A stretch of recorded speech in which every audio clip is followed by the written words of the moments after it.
السلام علیکم ورحمۃ اللہ وبرکاتہ۔ تاریخ اور کردار۔ دوستو، کیا آپ کو پتہ ہے کہ تاریخ ہمیشہ ان لوگوں کو یاد کرتی ہے جن کا کوئی کردار ہوتا ہے۔ تاریخ کردار دیکھتی ہے۔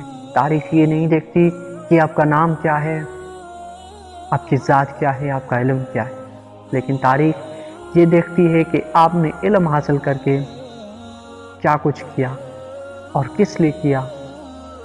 آپ کو تاریخ یہ نہیں دیکھتی کہ آپ کی عمر کتنی ہے، تاریخ یہ دیکھتی ہے کہ آپ نے اتنی عمر میں کیا کچھ کیا، کس لیے کیا، کن لوگوں کے لیے کیا۔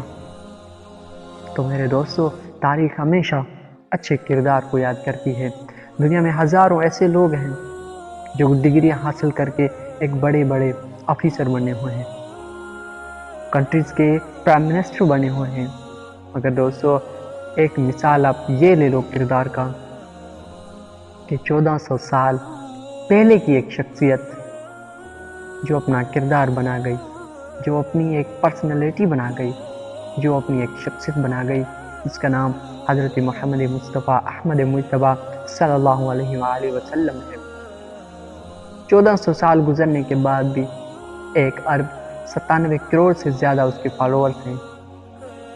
1400 سال گزرنے کے بعد بھی میرے دوستو، تو یہ یاد رکھو، تاریخ ہمیشہ کردار کو دیکھتی ہے، نہ کہ نام کو، اور نہ کہ آپ کی عمر کو، نہ کہ تعلیم کو۔ اپنا کردار اچھا بنائیں اور آگے بڑھیں، انسانوں کے دلوں میں جگہ بنائیں، نفرت کو مار دے کر حسن اخلاق سے لوگوں کے سامنے پیش آئیں اور اپنا ایک عظیم کردار دنیا کے سامنے پیش کریں۔ نیکسٹ ویڈیو تک دیجیے گا اجازت۔ اللہ حافظ۔